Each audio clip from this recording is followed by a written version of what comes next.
Olá, meus queridos, boa noite, tudo bem com vocês? Gente, dei uma errada, mas afinal de contas, quem é que não erra ao vivo, não é verdade? Então, hoje estamos aqui para mais uma collab, e uma collab muito especial. Vocês sabem, né?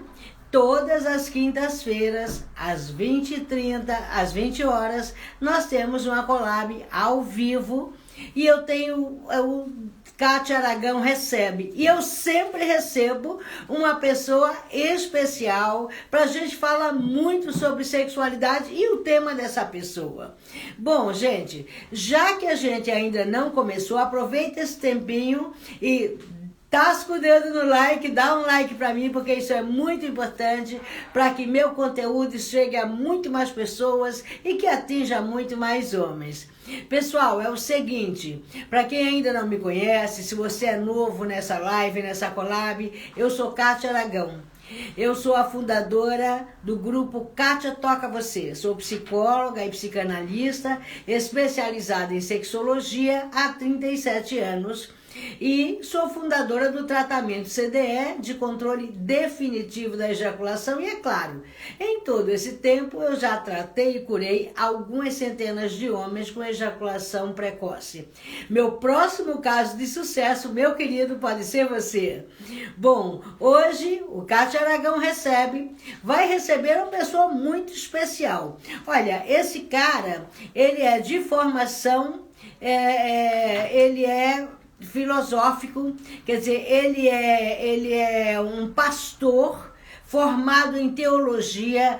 O cara, é professor universitário. Gente, se eu for falar tudo sobre ele, o currículo é muito grande. Então hoje nós vamos ter o prazer de receber Marcos Dornel e eu vou pedir que o Marcos se apresente ele mesmo. Marcos Dornel já está por aqui. Oi, Marcos. Marcos entrou. Vamos lá, Marcos. Marcos já chegou, gente. Marcos Dornel entrou. Vou assinar para Marcos Dornel. É o Marcos Dornel, gente. O Marcos está quase chegando. Opa, beleza, Marcos? Eu agora, junto com o Marcos. Marcos está entrando. Então, gente, Marcos Dornel vai falar dele mesmo, porque... Oi, Marcos, boa noite, meu querido, tudo bem? Boa noite, tudo bem, Kátia? Tudo ótimo, como é que tá você? Tudo bem, graças a Deus. Melhor agora aqui, na companhia aí do Kátia Toca Você, podendo participar desse grupo tão seleto e tão especial aqui do Instagram. Estamos aí, vamos conversar um pouquinho hoje sobre religião e sexualidade. Né? Pois é, hoje Kátia Aragão recebe todas as quintas-feiras às 20 horas, eu recebo alguém. Hoje eu disse que eu estou recebendo alguém que de formação é teólogo, de profissão é pastor da Igreja Batista, mas também é político, é professor universitário. Marcos, fala de você, Marcos. Eu sempre falo, você como psicólogo, psicanalista, sabe, falar da gente é muito difícil. É muito fácil a gente falar dos outros, apresentar os outros e tudo, mas da gente já é um pouquinho difícil. Mas eu sou o Marcos Dornel, tenho 58 anos de idade, sou pastor há quase 30 anos, pastor da Igreja Batista, tradicional, inclusive, como de alguns dizem, conservadores, né? E sou também político, já estou na política há um bom tempo aí também, atualmente pré-candidato a vereador do estado de Poá. Sou também, como ela diz, professor de seminário, teólogo, formado em gestão pública também, tenho aí uma formação não total em direito. Que mais? Vamos lá, falando da gente. Enfim, Marcos, comunicador. tu faz coisa demais, cara, tu faz coisa demais. Mas o que eu quero saber de você, Marcos, é sobre religião e sexualidade. Aí eu te pergunto, gente, eu quero avisar a todos vocês o seguinte, que o Marcos sempre foi um cara de vanguarda, né? O Marcos é dessa ala moderna, o Marcos é da ala que trabalha com questões que são questões muitas vezes polêmicas para a religião. Aí eu te pergunto, Marcos, como é que fica na sua cabeça, nos teus ensinamentos, sexualidade? Boa noite, meus queridos. Bom, é um tema que eu não tenho problema algum de falar, né? Até porque como teólogo, né, que é o nosso assunto de hoje, nosso tema é religião e sexualidade. E a sexualidade, como eu falo de púlpito, falo nas minhas aulas, falo naquilo. Primeiro que é um dom vindo de Deus, né? Posso dizer isso como um pastor, como um teólogo, porque primeiro que, Kátia, toda a criação, segundo os criacionistas, somos criacionistas, vem de Deus. Então, como que pode Deus criar algo que não é do seu agrado? Pode ser que depois o homem deturpe aquilo que ele criou, mas tudo foi criado por ele, inclusive o hoje Satanás, que um dia foi Lúcifer, né? Era o anjo de luz. Então, não se pode falar que crê que nós somos crentes em Deus e dizer que alguém cria alguma coisa no ser. Então, a sexualidade, para mim, encaro com uma naturalidade muito grande, porque vejo que, lógico, com as suas devidas proporções, que a gente vai falar um pouco aqui hoje, é de Deus. É um dom de Deus, porque nós somos a imagem e semelhança dele. Então, se nós temos... Sim, pegando esse gancho aí, Marcos, se Deus nos fez, diz a Bíblia, a sua imagem e semelhança, e ele colocou no homem gênero, não? Porque as espécies são homem e mulher, ele colocou um genital e uma sexualidade. Por que algumas religiões veem a sexualidade como algo meio que pecaminoso, proibido, algo que é feito apenas para a procriação? Me fala um pouco disso, Marcos. Eu vejo o seguinte, Kátia, eu acho que o homem, que nem a gente fala, existe a doutrina religiosa, vamos colocar assim. A doutrina é aquilo que está na Bíblia, tal. Agora o homem ele criou em cima da doutrina vários dogmas, ou seja, usos e costumes. Então quando a gente fala a igreja tal permite isso, a igreja tal não permite aquilo, isso são coisas do homem. Isso já não são coisas de Deus. Até porque, quando fala que a gente é teólogo, aí fala assim, o que é a teologia? A teologia é o estudo de Deus.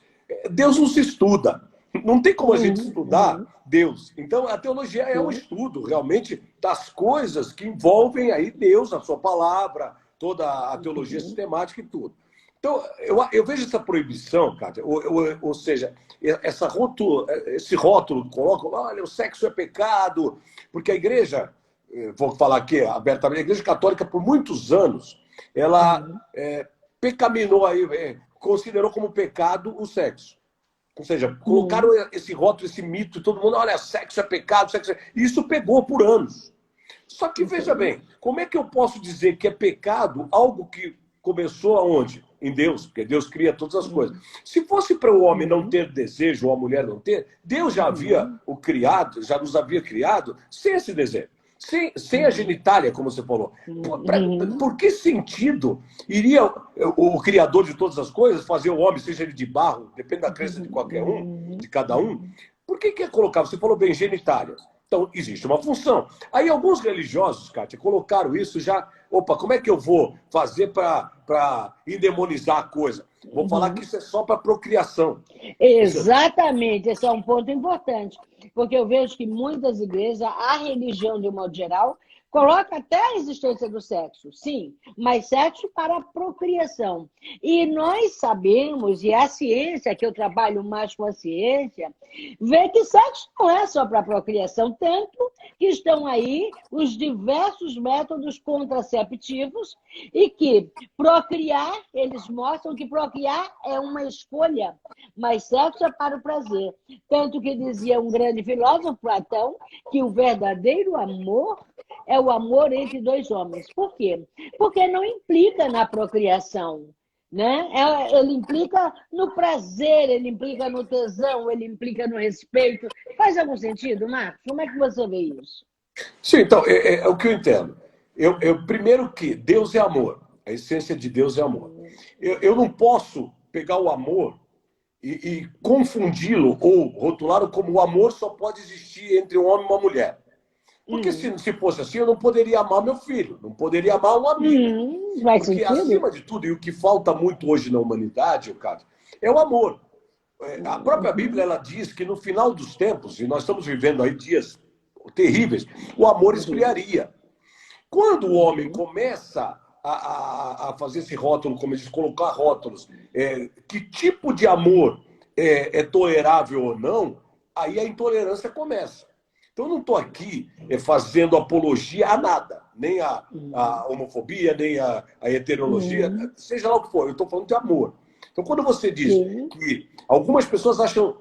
Você vai lembrar, não há muitos anos atrás, nós não somos tão velhos assim, mas eu nem morta. Era vergonhoso um homem dizer que amava o outro. E isso se colocou culturalmente, até... Aí vem a história da religiosidade, está aí. A cultura religiosa que se colocou aí no povo, não só a nível Brasil, mas mundial, em muitos países, foi que um homem não pode amar o outro. E nós não estamos falando aqui de sexo totalmente, estamos falando agora de amor. Estamos trazendo para o amor. Então, se o amor está acima de tudo... de amor vale a pena. Exatamente, porque inclusive a gente entra até naquela questão, fazer amor e fazer sexo, né? Que o pessoal fala. Sim. O amor... ele está acima de qualquer coisa. Então, quando me questionam sobre isso, olha, a família perfeita é o homem, a mulher e o filho, olha, a família para mim é só isso. O que está na Bíblia realmente está lá. Deus fez o homem, achou que ele estava sozinho, criou a mulher, e daí começaram o quê? Aumentar a população da Terra. Isso também é muito vago, seria um estudo teológico para a gente ficar falando horas. Mas isso em nenhum momento coloca o seguinte... O que sair disso, eu não encontro na Bíblia isso, a não ser em algumas passagens que falam um pouco sobre o pecado nesse sentido, mas eu não vejo uma morte declarada porque alguém ama o outro. O que a Bíblia coloca é o estado pecaminoso, por exemplo, um homem fazer sexo com um homem, uma mulher com uma mulher, ele coloca como estado pecaminoso. Mas em nenhum momento ele fala aí do amor. Você perguntou justamente isso. Pode um ser do mesmo sexo amar o outro? Sim. Porque o amor está acima de tudo. Como você falou de Platão, nós temos a época de Alexandria. Nós temos Alexandre o Grande, que o grande amor da vida dele foi um homem. Sim. E aí que está o negócio. E nem sempre pelo sexo. Ele amava o companheiro de uma tal maneira que... E aí vamos para a Bíblia, que a Bíblia diz que o amor de Deus excede todo o entendimento. Então, nós não conseguimos entender aquilo que o próprio Deus falou para nós. Olha, vocês não vão conseguir entender. E aí, daí você vê que começou essa batalha de intolerância, e não só uma intolerância religiosa, no caso, uma intolerância humana. Porque quando humana! É a grande quantidade, realmente, de discriminação. Porque a própria Bíblia coloca... ama o teu próximo como a ti mesmo. A ti mesmo. E nós, em psicanálise, chamamos a isso de empatia. Eu só amo o outro, eu só amo ao outro se eu conseguir amar a mim mesma. E se eu amar a mim mesma, eu tenho uma condição de me colocar no lugar do outro, e isso se chama empatia, que é o que falta muito nos dias de hoje. Né? Você estava falando de amor, falta muito de amor. Quando o Freud falou de sexual, quando a psicanálise falou de sexual, ela não se referiu especificamente aos genitais. Sim. Né? Quando o Freud falou em sexual, ele falou em qualquer coisa capaz de provocar prazer. Desde olhar para uma pessoa bonita, desde fazer uma oração que te traga paz, né? Até mesmo ter uma relação sexual com alguém, porque você tem tesão. E aí, quando surgem aquelas peculiaridades da relação a dois, como é que você trata isso? Por exemplo, tem muitos dogmas na sexualidade ainda, infelizmente, em pleno século XXI. Mas como é que trata um pastor, por exemplo, da relação oral? Então, eu tenho... São quase 30 anos aí de gabinete, inclusive, né? Porque o pastor, todo mundo confunde o pastor com o pregador. Você pode ser um excelente pregador e um péssimo pastor e vice-versa. Né? Então, faz sentido. Ser pastor é muito mais do que ser pregador, do que ser orador. Então, nós precisamos ter a capacitação, além da vocação, e a inteligência e sabedoria, que você falou no começo, a filosofia não pode andar separado da teologia, e muito menos a ciência. E sabe, nós temos que ser pessoas inteligentes. Esse mito, né? Você falou do sexo oral, né? Foi isso que você perguntou? Sim, sexo oral. Como é que a igreja vê isso? Eu atendi vários casais que vieram com algumas culturas já, e algumas... como é que se fala? Já opinião própria. Um conceito já colocado. Pastor, o que o senhor acha? Primeiro uma coisa, Kátia, eu sou assim muito sincero, a gente não pode expor as pessoas, lógico. Então, Sim. o que eu sempre aconselhei eles, eu falei, olha, eu vejo o seguinte, tudo que é bom, tudo que é, não tudo que é gostoso, mas tudo que é bom e que você tenha paz e sinta bem e que seja, estamos falando especificamente de casal, entre o casal, eu sempre costumo falar aquela velha máxima, entre quatro paredes, a responsabilidade é de Sim. vocês e Deus. Então, eu não vejo como pecado, eu não vejo como uma coisa. Vamos agora para a ciência. Lógico, Kátia, tudo na vida, e não seria diferente no sexo, seja ele oral, seja da forma que for, tudo com higiene, tudo com o seu devido respeito, porque sexo não é baixaria, como muitos acham. Agora vai fantasias, tem fetiches, um monte de coisa. Mas todo aconselhamento que eu fiz, lógico, a gente vai ganhando experiência conforme a vida é. Porque a pergunta é sempre essa, Kátia. O cara senta na tua frente, uma mulher, e fala assim, pastor, é pecado fazer sexo oral? E você fica naquela. E agora? Eu vou ser o quê? Legalista? Fundamentalista? Você biblicista? Como é que eu vou? Não, tem que ser eu. Se eu sou pastor ou não, foi uma vocação que Deus me deu, mas primeiro eu, ser humano, Marcos Dornel, o que eu acho? Então, desde que não ofenda o princípio do outro, porque quando você fala um casal, os dois têm que pelo menos se entenderem nesse sentido. Desde que não ofenda, desde que não prejudique, desde que, inclusive, higienicamente esteja tudo nos conformes, eu não sei aonde, e eu não encontro na Bíblia, nada que me diz que isso é pecado. Então, eu sempre oriento dessa forma, e para quem está nos vendo aí, nos ouvindo, fica bem clara a minha posição. Que é uma posição, não vou dizer que é de todo religioso, mas é uma posição que eu, estudante, inclusive formado, professor que sou de teologia, o que eu vejo? Eu não encontro, porque a mania das pessoas é colocar na Bíblia o que ela não tem. Eu quero só fazer um paralelo aqui para poder... Sim, faz sentido. Que muita gente fala assim, olha, beber é pecado, fumar é pecado. Não, não tem na Bíblia em lugar nenhum, Kátia. Se você fumar um cigarro, você vai para o inferno. Mas eu não posso ser imprudente de falar, Kátia, fume, e fume bastante, porque eu vou estar prejudicando o que? A sua saúde. A mesma Mas coisa. isso, então eu vou te interromper para dizer o seguinte, isso é muito parecido, sabe, Marcos, eu tenho formação como psicanalista e sexóloga, mas depois de muitos anos sexóloga, eu fui fazer direito.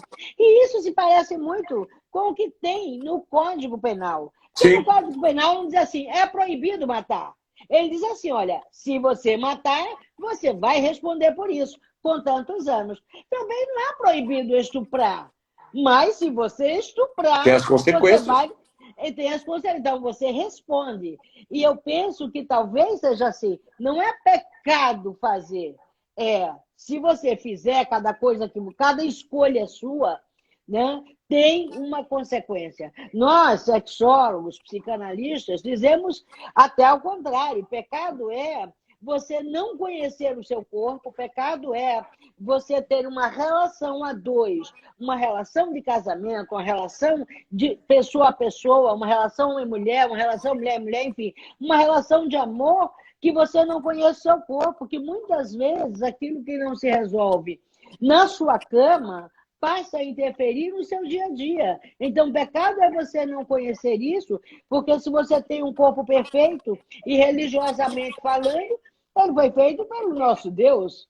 Ele foi feito à imagem e semelhança, então não conhecer o seu corpo e julgar, né? Isso vem mais, eu acho, que do social, da criação, muito mais do que nós tínhamos o nosso Código Civil no passado, ele tinha como pecado a falta de virgindade na mulher, quer dizer, o selo de qualidade era pecado, a mulher podia passar o constrangimento de ser devolvida à casa dos pais, caso ela não fosse virgem.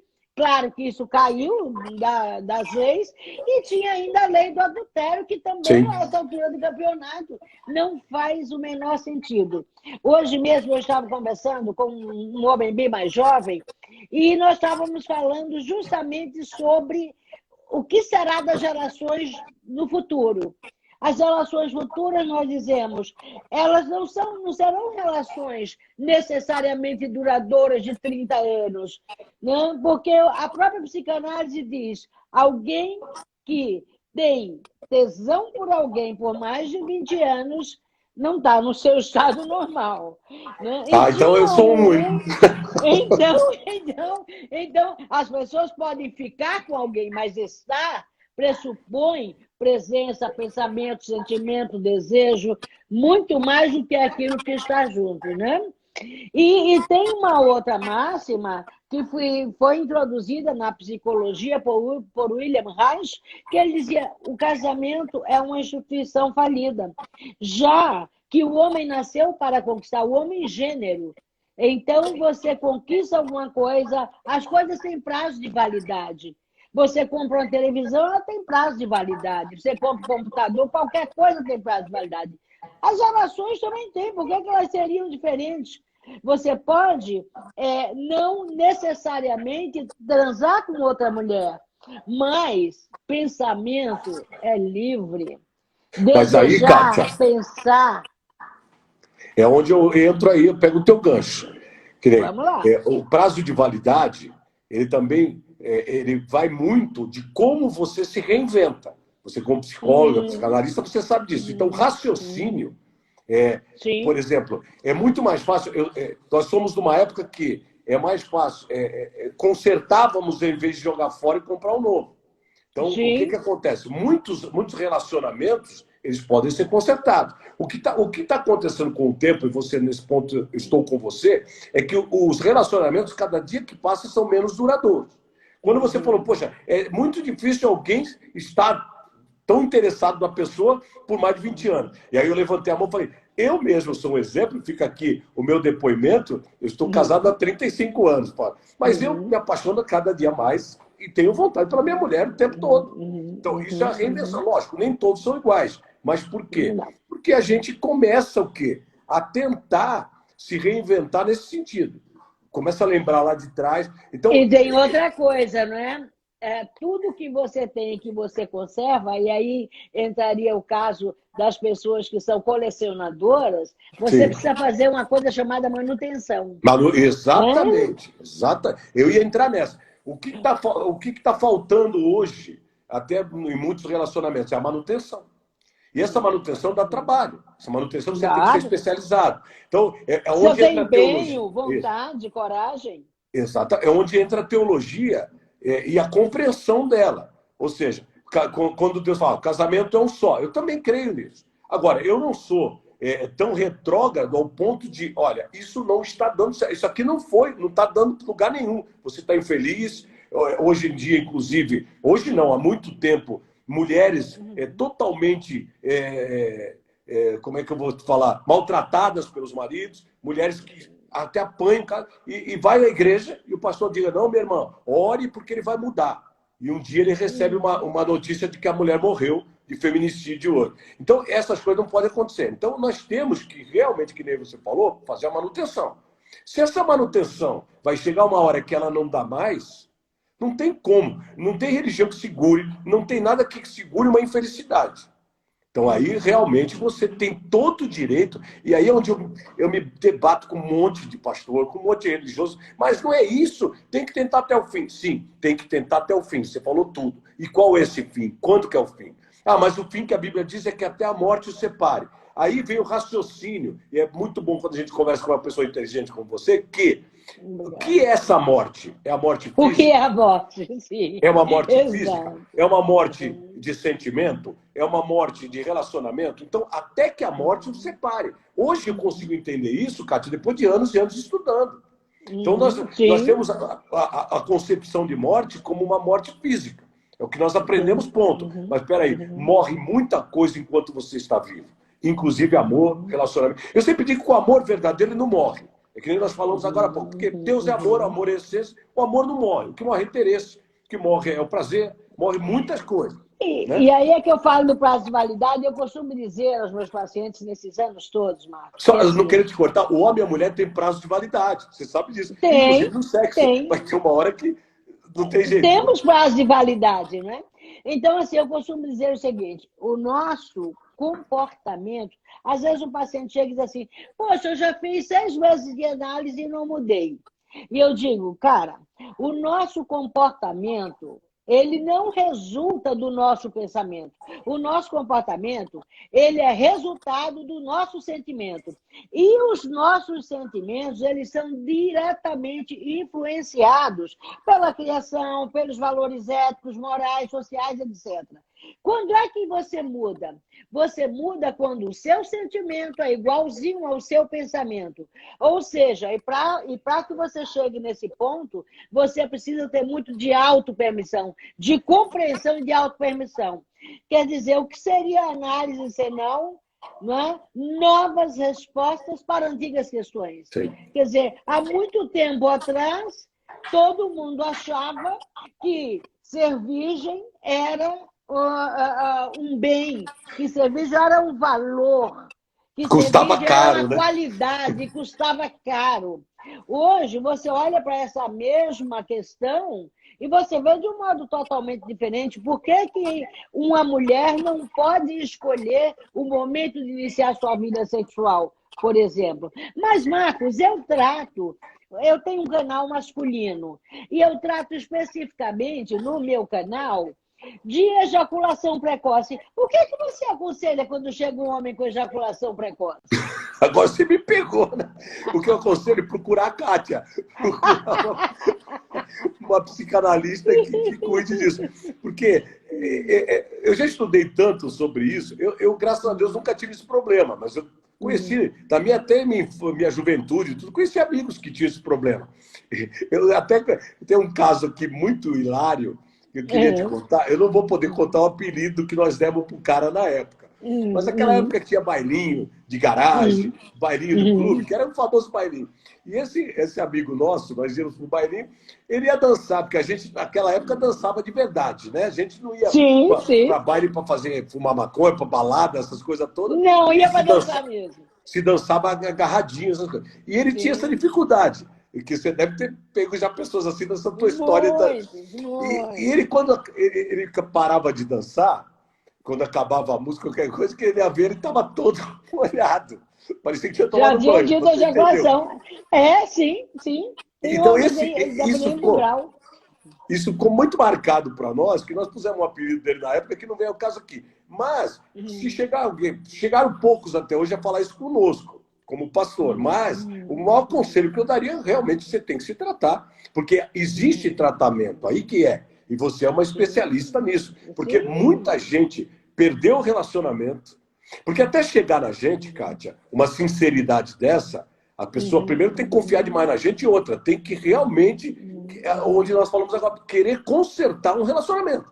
Porque esse caso aí que você se especializou em tudo de ejaculação precoce, dos dois lados, né? Porque parece que não é só masculino, né? Como a gente, é só masculino, sim. É só masculino, apesar de alguns especialistas de mentira dizerem que mulher tem ejaculação precoce, mentira. Não é mentira? Então, eu queria perguntar isso para você agora. É mentira, então? É mentira. Primeiro que ejaculação só homem tem, né?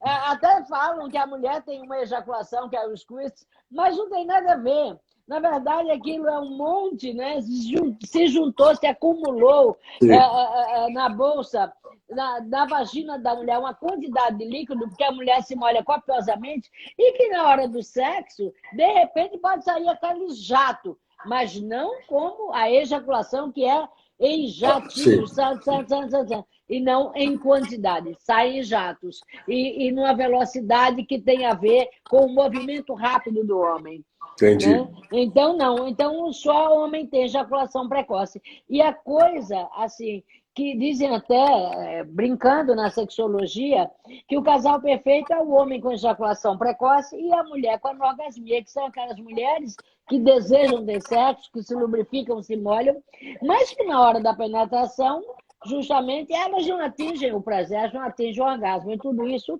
tem tratamento, e os tratamentos, naturalmente, não existe no corpo uma doença que causa essas disfunções. Mas veja, você estava falando de alguém que somente de dançar já ejaculava, são graus. Eu tive casos de pacientes que passaram a usar fraldas descartáveis. Por quê? Só de passar entre as pessoas nos trens e metrôs de São Paulo sempre lotados, esses caras ejaculavam e eles apanhavam muito dos maridos, dos namorados das próprias mulheres.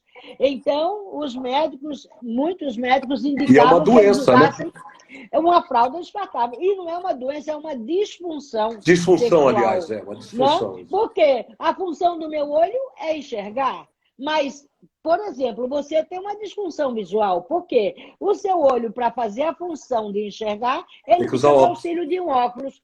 Então, isso mesmo acontece com a sexualidade. O homem, para controlar, ele precisa de ter a vontade sobre a ejaculação. O que acontece com o ejaculador precoce? Essa ejaculação, ao invés de estar sob o comando do sistema nervoso voluntário, como abrir e fechar a mão, movimentar rapidamente ou lentamente, ou nem movimentar, depende só da minha vontade. Né? Que é diferente, por exemplo, do meu coração. Eu não preciso dizer ao meu coração, bate, bate de novo, bate novamente. Eu esqueço dele, ele continua batendo, eu durmo, ele continua batendo.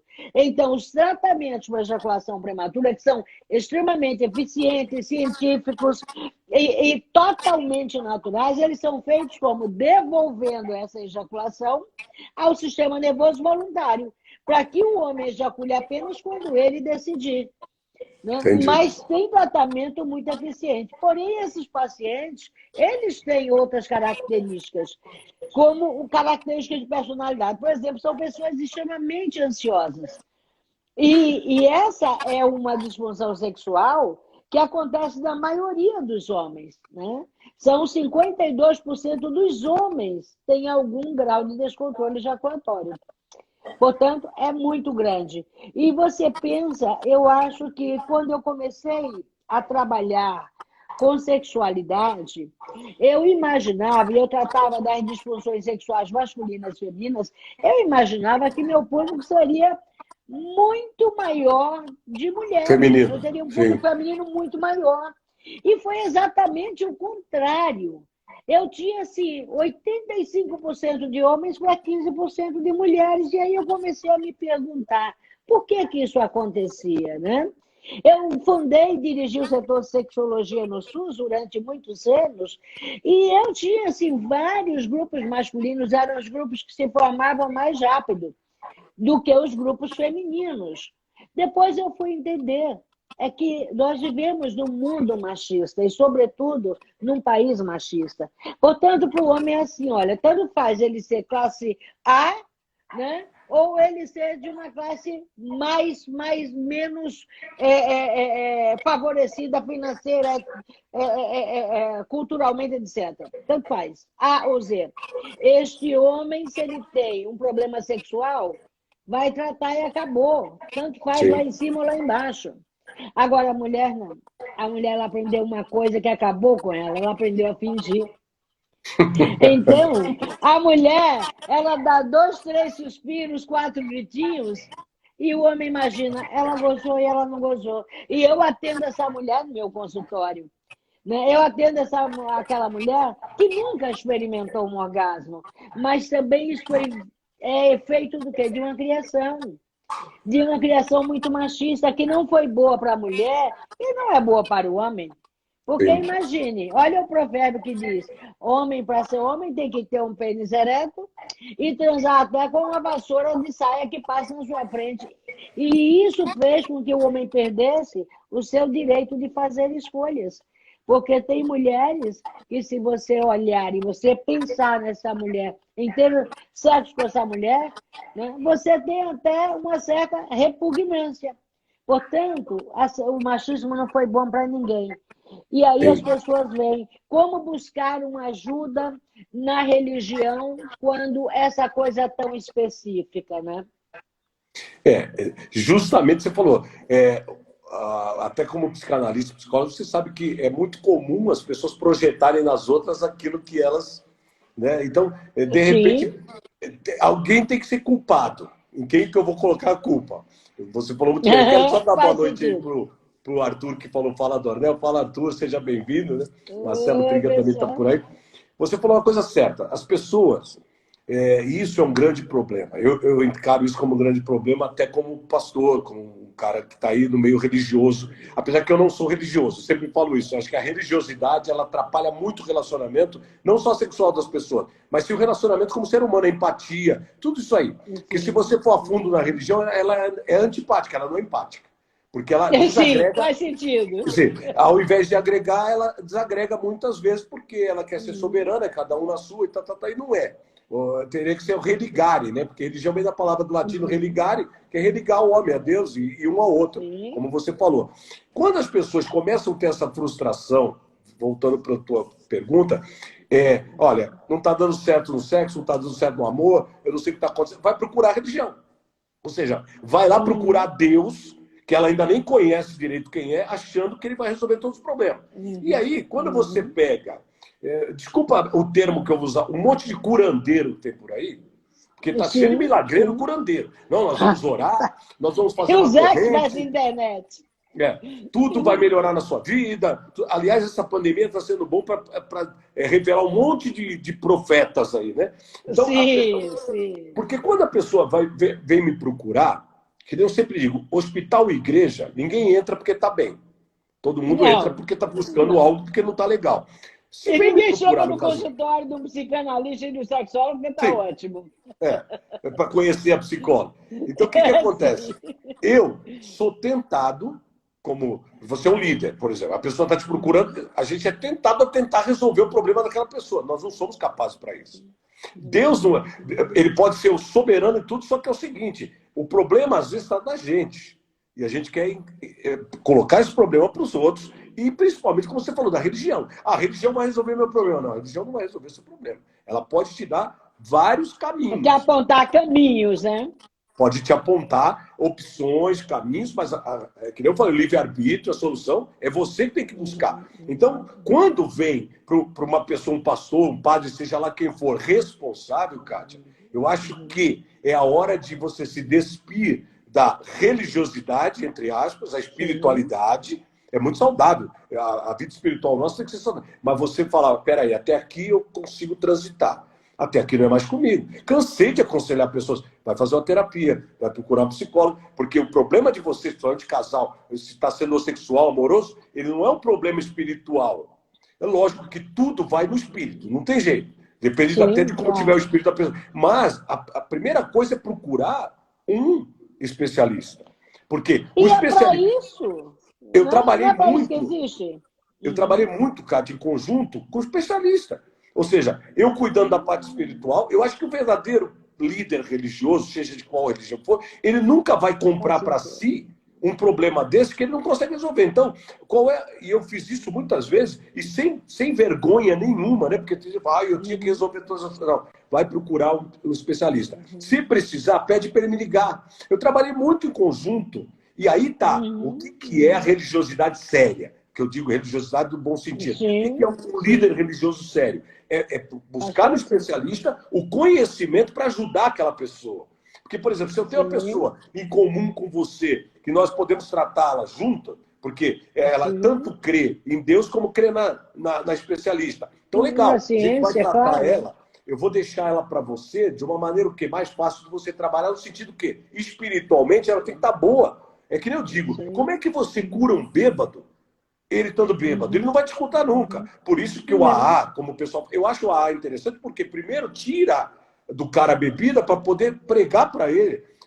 Eu vou até dar um exemplo aqui. É a mesma coisa, eu ser um cara extremamente cheio de problema na área e querer resolver o problema dos outros. A mesma coisa. Como é que eu vou ser agora o pastor que estou cheio de problema e vou querer... Então, você tem que ser sincero, olha. A Kátia é especialista, estou dizendo da Kátia. Então, vai lá.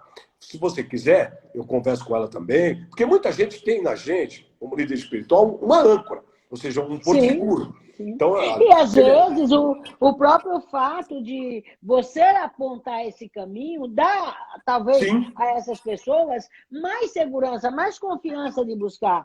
Marcos, você estava falando uma coisa bem interessante. Você estava dizendo que você é um dos exemplos que está há 20 anos casado com a mesma mulher 35. e 35 anos casado com a mesma mulher que ainda sente tesão por ela, etc.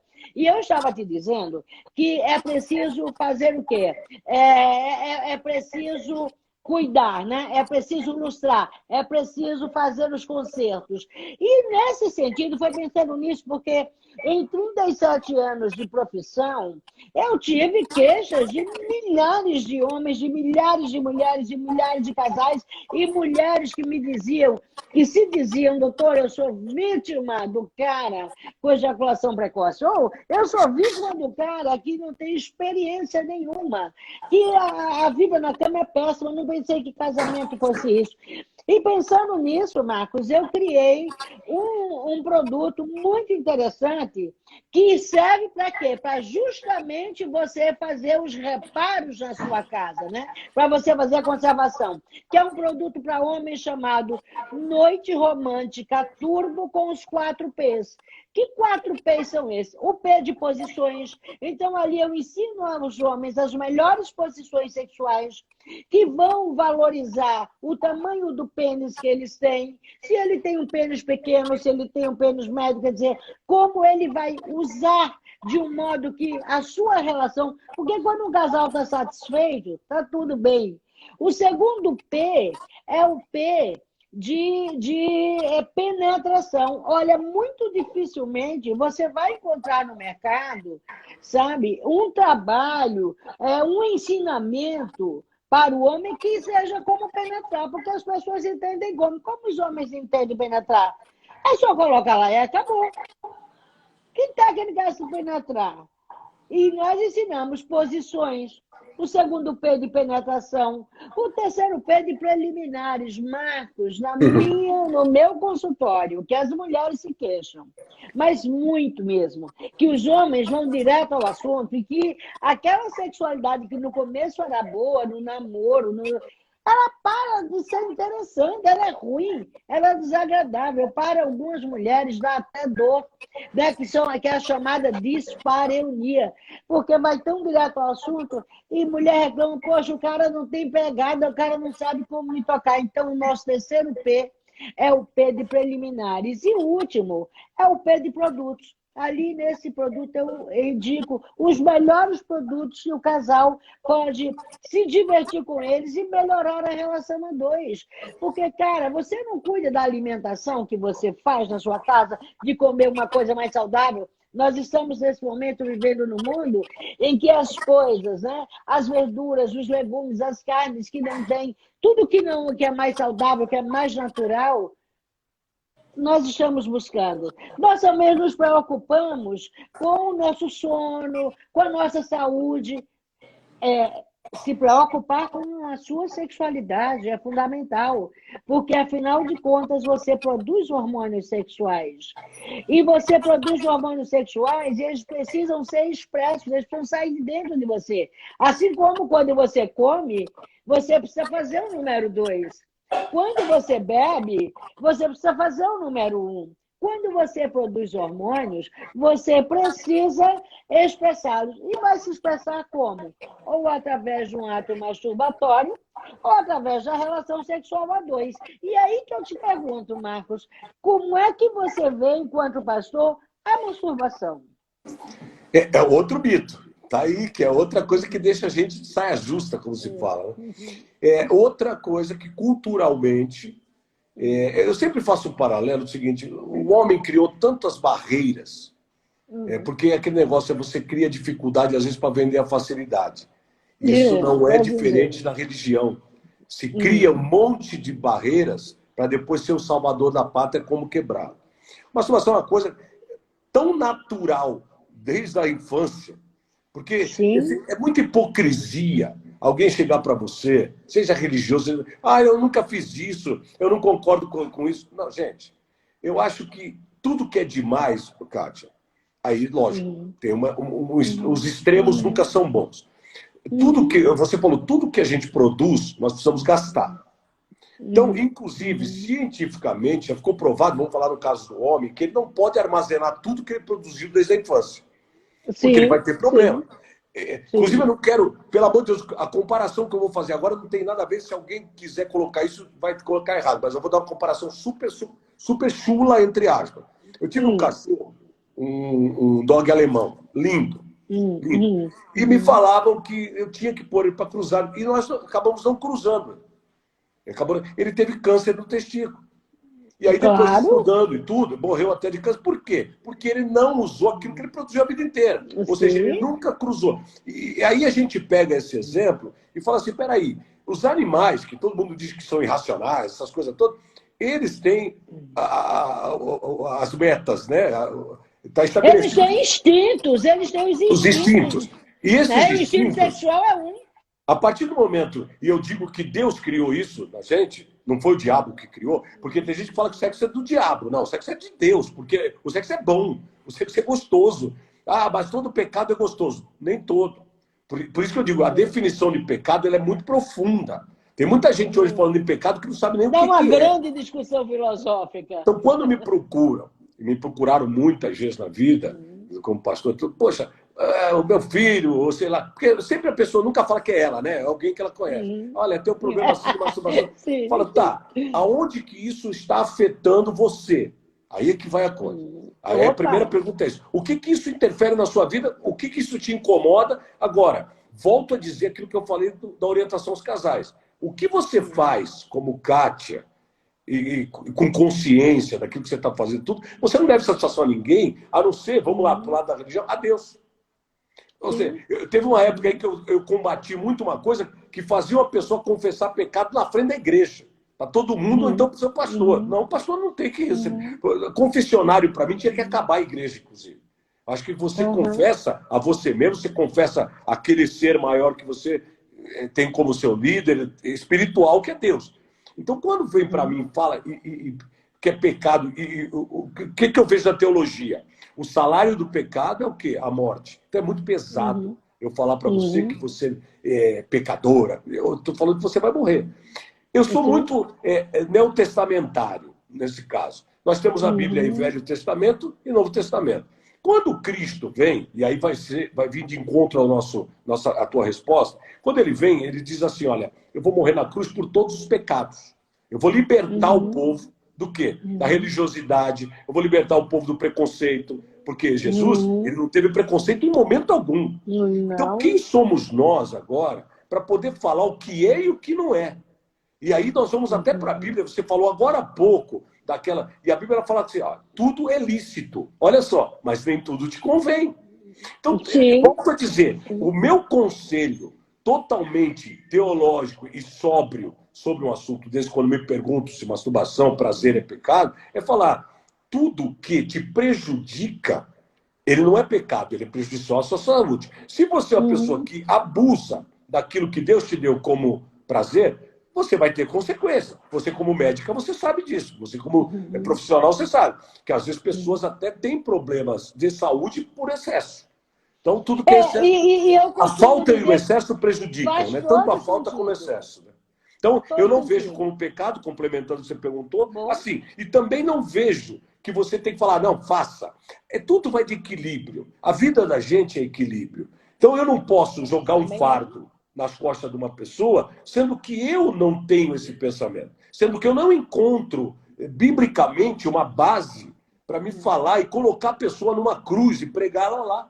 Eu tenho que orientá-la dessa maneira que nós estamos conversando. Olha, existe especialista para isso, tudo tem um propósito nessa vida, e o sexo não é diferente. Porque é um tabu, você pode falar de sexo na igreja, e por não se falar em sexo na igreja, Kátia, eu tive uma época na minha vida um problema muito grande. Eu tive em um ano só, numa igreja que eu pastoreei, 4 gravidez de adolescentes. Justamente por causa desse tabu de você não ensinar. Porque aí eu vou fazer uma pergunta e deixar no ar, que você falou sobre a masturbação. O que é pior ou melhor? Não vem ao caso que a pessoa se masturbar e ter o prazer, ou ela fazer um filho que não pode criar? Então, são coisas que, se você não parar para analisar, Se você não parar para analisar isso, até como um líder religioso, um pastor, você vai cair no erro. A chance de você errar é muito grande, colocar uma culpa numa pessoa, ou um fardo tão pesado, que isso vai a vida inteira vai. Que nem o caso do estupro. Uma pessoa estuprada na infância, isso não vai dar efeito lá na frente da vida dela? A mesma coisa quando um líder se coloca como um julgador e não raciocina e não tem equilíbrio para falar para a pessoa, olha, é assim, assim. Falar a verdade. E tem que acabar esse tabu, porque eu acho que eu mesmo, teve uma época no Brasil, eu não lembro que ano eu estava na escola, que eu tive aula de sexologia. E eu não sei por que hoje não se tem isso, porque evitaria... Eu acho uma pena. Se evitaria muita coisa, evitaria preconceito, evitaria gravidez precoce, evitaria um monte de coisa. Por quê? Porque o que falta é a informação. E quando a informação, Kátia, até dentro da igreja, ela prejudica a liderança do manipulador, ela começa a ser prejudicial, assim como também na vida. Não sei se você deu para me entender, mas é isso. Não, perfeitamente. Eu até complemento, Marcos. Porque, veja, como sexóloga, há muitos momentos, e eu ensino, se você for no meu canal, você vai encontrar como se masturbar corretamente, várias técnicas de masturbação que eu ensino. Só que tem uma coisa, eu digo, como sexóloga, tem um momento em que a masturbação é prejudicial. E qual é esse momento? Desde que ela te impeça de fazer o que é como um ser humano, como conhecer outras pessoas. Se você só se masturba, e isso te impede de conhecer outras pessoas, de se relacionar com uma mulher, se for no caso do homem, de se expandir socialmente, pessoalmente, porque o ser humano nasceu para viver em companhia, em sociedade. Se isso atrapalha o teu trabalho, porque eu tenho casos de pacientes que eles colocam na masturbação todas as resoluções de seus conflitos, que eles param o trabalho deles para entrar no banheiro e se masturbar. Então, desde que isso, né, que a sua masturbação, desde que a sua vida for normal, ok, nenhum problema. Mas ela será problemática, sim, a partir do momento que ela te impedir de conhecer pessoas, de se relacionar, né, de trabalhar normalmente. Então, esse excesso, esse equilíbrio, eu acho que é o que o ser humano busca o tempo todo. Nós nos desequilibramos para nos reequilibrarmos, para buscarmos coisas para nos reequilibrarmos o tempo inteiro. E, então, isso eu acho que vem bem de encontro ao que você estava colocando com a tua orientação enquanto pastor. Aliás, Marcos, eu quero te dizer o seguinte, eu vou abrir para perguntas, porque eu ficaria conversando com você, meu querido, dias seguidos, porque o assunto é longo, o assunto é bom, e você é muito bom de papo. Mas o tempo urge, e vamos ver se o pessoal tem alguma dúvida, se querem perguntar, a gente está aberto para perguntas. Pelo jeito, o pessoal já sabe de tudo, né? Porque não pergunta nada. Ou então fica constrangido de perguntar, né? Tem gente que fica constrangido de perguntar, o que é uma pena, porque essa é uma boa oportunidade de se perguntar, especialmente quando a gente tem... tão dificilmente aparece um pastor com uma visão de mundo, com uma visão de vida, com uma visão de sexologia tão moderna, né? Tão mais realista. E é uma posição que, para mim, né, ela é muito difícil, assim, porque eu preciso não olhar para os lados, e sim olhar para frente. E é que nem eu digo, olhar para Jesus mesmo, porque olhar para os homens do lado, eles sempre vão colocar alguma pedra no seu caminho para que você tropece. Então, o que acontece? Já começaram a perguntar. Olha, perguntaram aqui, quanto ao sexo antes do casamento? Essa é para você, Marco, direto. Então, essa aí, ó, primeiro eu respondo como pastor religioso conservador, e depois eu te respondo aquilo que realmente a gente tem. O seguinte, eu vou primeiro te falar, o Yuri, né? Na Bíblia, diz o seguinte, o casamento em si, ele não é aquilo que se faz na igreja, ele não é aquilo que se faz no cartório. O casamento entre um homem e uma mulher, por exemplo, ou seja, hoje em dia as uniões homoafetivas e tudo, é a conjunção carnal. Então, o que se fala sobre o sexo antes do casamento? Eu sou muito explícito, mesmo sendo totalmente progressista, liberal, mas algumas coisas nós não podemos abrir mão de alguns princípios.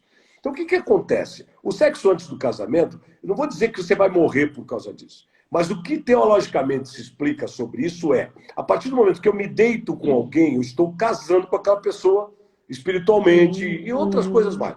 Então, eu sou muito contrário ao quê? À promiscuidade. Então, a promiscuidade, e a Kátia pode falar isso com muita propriedade, que ela sabe o quanto isso é maléfico para a saúde, para a mente, para tanta coisa. E aí a pessoa não tem mais eira nem beira. Então, a promiscuidade... Agora, vamos lá, respondendo você, Yuri, da forma mais transparente possível. Primeiro, não sou a favor da promiscuidade. Se deitar com várias pessoas. Porque falar, primeiro tem que testar, fazer o test drive. Eu não concordo muito com esse negócio de test drive, porque você se torna uma pessoa promíscua, até aberto a doenças, a tantas coisas mais. Mas, por exemplo, você está namorando aí. E não adianta vir falar para mim que não. Esse negócio de, pastor, eu tô orando. Orando nada, já está indo para um hotel, não tenha dúvida. Então, o que acontece? Certeza. O sexo antes do casamento, eu não vou nunca orientar todo mundo a fazer. Agora, a gente sabe que ele acontece. Tem um casal, por exemplo, namorando aí 6 anos, 4 anos, sei lá. Você acha que eles nunca transaram? Então, nós seríamos muito hipócritas e cabecinha, como você fala, de achar. Então, eu não posso, volto a dizer o que eu falei agora há pouco sobre a masturbação, eu não posso jogar sobre essas pessoas um jugo de culpa, porque quem sou eu para colocar isso? Aconteceu, tá? Vocês se amam. Porque eu sempre, Kátia, é o que a gente falou, tudo que a gente produz, a gente tem que pôr para fora. Mas o amor também ele é produzido dentro da gente. O coração. Então, não adianta sair por aí também, que nem o cavalo procriador, né? Que a gente fala, pegando todo mundo e tudo, porque daí onde é que fica também a empatia, onde é que fica o amor? E é que nem eu falei, o adultério, que nem a lei já foi por água abaixo, ele se dá quando você se deita com muitas pessoas. Porque você casou com quantas pessoas antes do casamento? Respondendo o que é o sexo. Agora, aconteceu. O cara tá namorando, foi lá, não sei o que. Agora, se ele é um cara que vai todo dia pra rua, ou a mulher, para poder ter alguém para fazer sexo, aí já tem algum problema. Aí eu vou mandar procurar a Kátia. Porque ou ele tá com falta de mais, ou excesso, alguma coisa está acontecendo. Então, esse caso é um caso. Mas nesse ponto que eu acho que você quis perguntar, Yuri, eu sou contra essa sequência, esses test drives sequentes para... Porque você nunca vai achar o ideal, porque se você não parou em um, não tem jeito. Então, acontece sim, não pode se condenar as pessoas, só que não pode ser uma prática nem profissional e nem habitual de toda hora estar com alguém. Eu acho que eu vou te interromper, Marcos, porque nosso tempo está terminando mesmo. Tranquilo. O Instagram termina. Sim. Mas eu quero só complementar isso que você estava colocando, dizendo o seguinte, olha, eu recebo no meu consultório, nesses 38 anos de profissão, casais que casaram virgens e que o casamento acabou. Não durou. O test drive anterior, ter sexo antes do casamento, eu acho até importante, porque o indivíduo, as duas pessoas vão saber se dão bem, se é aquilo que elas querem para a vida, sabe? E buscar uma nova oportunidade. Peguei a aula, muito obrigado. Mas muitos casais eu tive no meu consultório se separando justamente porque não se davam bem sexualmente. Mas eu acho que isso é um papo para muito tempo, que isso dá pano para as mangas. Marcos, eu quero muito te agradecer a presença. Obrigado. Quero que você deixe aí suas redes sociais. Como é que você está no Instagram? PR Dornel, no Instagram. Tá? Beleza. No Facebook, Marcos Dornel. Ótimo. E então, tem o meu gente... programa, que você sabe, segunda, quarta e sexta, às 18h30, que é o Bate-Papo com o Dornel no Facebook.